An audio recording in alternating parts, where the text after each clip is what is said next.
पुनर्सीमन या डिलिमिटेशन से क्या लेन देन है? महिला आरक्षण का विधेयक पास हो चुका है, आप उसको आज लागू कीजिए। परिसीमन पे सबसे चर्चा करके एक फॉर्मूला लाके एक कंसेंसस बना के उसके बाद उसको लेकर आइए। आपको क्या लगता है कि गृह मंत्री और प्रधानमंत्री को नहीं पता था कि लोकसभा और राज्यसभा में कुल मिला के उनके पास कितनी वोटें हैं?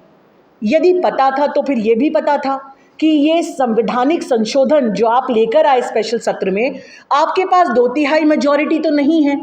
मतलब कि ये आनन फानन में बिल लाने के बाद भी आप जानते थे कि मोदी जी ये जो संशोधन है ये 2/3 मेजॉरिटी से पास नहीं हो पाएगा। यदि आपको पता था कि ये पास नहीं हो पाएगा तो फिर आपने इतनी हाबड़ ताबड़ करके इसको क्यों लेकर आए? इसका एक ही सिंपल जवाब है, आप एक पॉलिटिकल नैरेटिव बिल्ड करना चाहते हैं, आप एक कथा गढ़ना चाहते हैं, एक कथा जिसमें आप ये दिखा पाएं कि देश भर की महिलाओं के हीरो मोदी जी हैं और विलेन कांग्रेस पार्टी है। इस प्रकार की कथा गढ़ने में आपका जो राजनीतिक मंशा है वो लोगों को साफ साफ नजर आ रही है।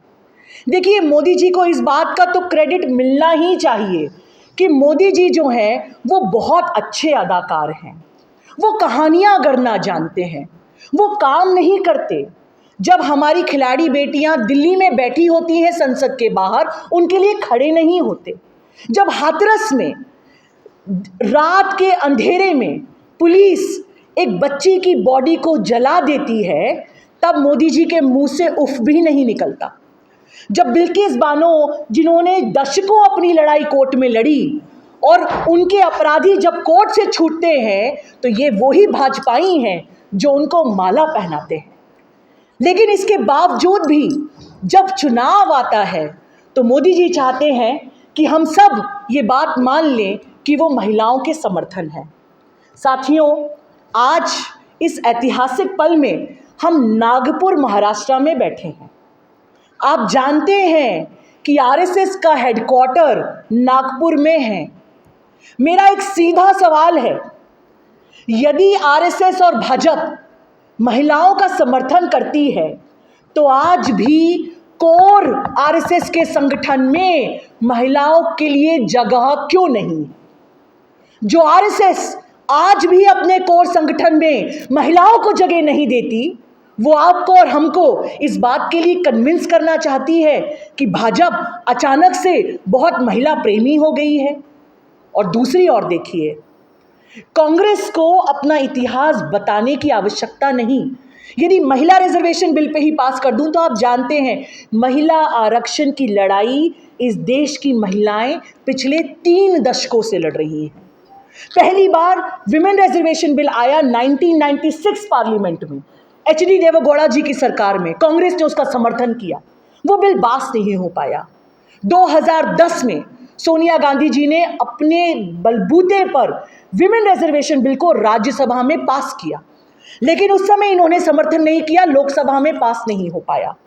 लेकिन 2023 में जब आपके पास, भाजपा के पास पूर्ण समर्थन आया और आपने विमेन रिजर्वेशन बिल लेकर आए, बिना ना नू नी करे कांग्रेस पार्टी और पूरे विपक्ष ने एकजुट होकर विमेन रिजर्वेशन बिल को पास किया।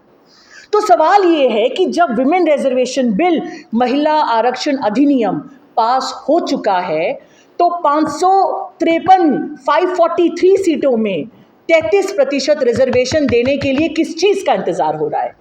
मैं आपको बताती हूँ किस चीज़ का इंतज़ार हो रहा है। 2024 में दिया नहीं, लेकिन 2024 में गली गली जाकर बोला कि देखिए हमने तो महिला आरक्षण कानून पास कर दिया, तालियां बजवाई।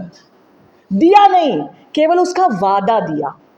अभी चुनाव थे, महत्वपूर्ण चुनाव थे, भाजपा डेस्परेट है कि किसी प्रकार से तमिलनाडु और पश्चिम बंगाल में उनकी सरकार बन जाए।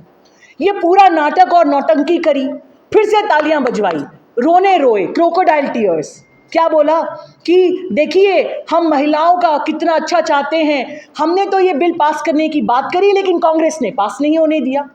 लेकिन पास नहीं करेंगे, आज 27 शहरों में एक ही आवाज में कांग्रेस की महिला प्रवक्ता ये सवाल पूछ रही हैं कि हम आपका साथ देंगे, आप महिला आरक्षण को आज पास कीजिए। इस पर चुप्पी क्यों है? अब होगा क्या कि जब 2029 का अगला लोकसभा का चुनाव आएगा, आप फिर से देखेंगे कि मोदी जी खड़े हो जाएंगे और इसी विधेयक की बात करेंगे। मोदी जी, महिलाओं को लॉलीपॉप देना बंद कीजिए। इस देश के लोग, इस देश की महिलाएं बहुत समझदार हैं। वो जानती हैं कि उनके हक के लिए कौन खड़ा है और उनको केवल नौटंकी के रूप में इस्तेमाल करने के लिए कौन खड़ा है। एक कांग्रेस प्रवक्ता के रूप में मैं आपको दसियों ऐसे विधेयक बता सकती हूं जो कांग्रेस पार्टी ने पास किया। From maternity leave to women's right domestic violence act, दसियों ऐसे एक्ट हैं जो हमने पास किए।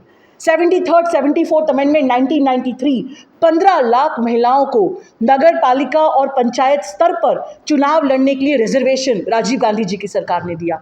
लेकिन मुझे एक ऐसा कानून बता दीजिए, एक, मैं दो की बात नहीं कर रही हूँ, एक फ्री की जुमलेबाजी और फ्रीबीज के अलावा मैं आपसे सवाल करती हूँ, मुझे एक कानून बता दीजिए जो ये साबित कर दे कि मोदी जी वाकई में महिलाओं के हितैषी हैं।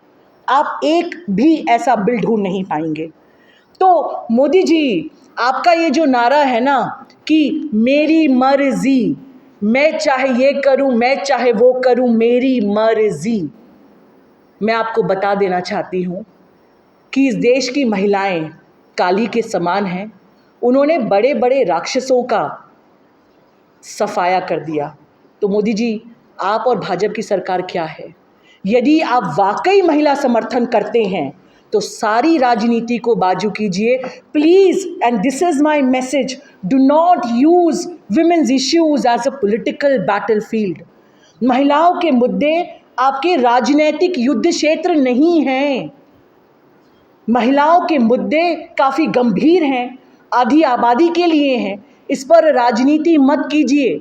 आपको जितनी नौटंकी करना है, जितना क्रेडिट करना है, आप सारा क्रेडिट लीजिए, लेकिन महिलाओं को उनका हक दीजिए और आज दीजिए। और पूरी कांग्रेस पार्टी आपके साथ खड़ी है।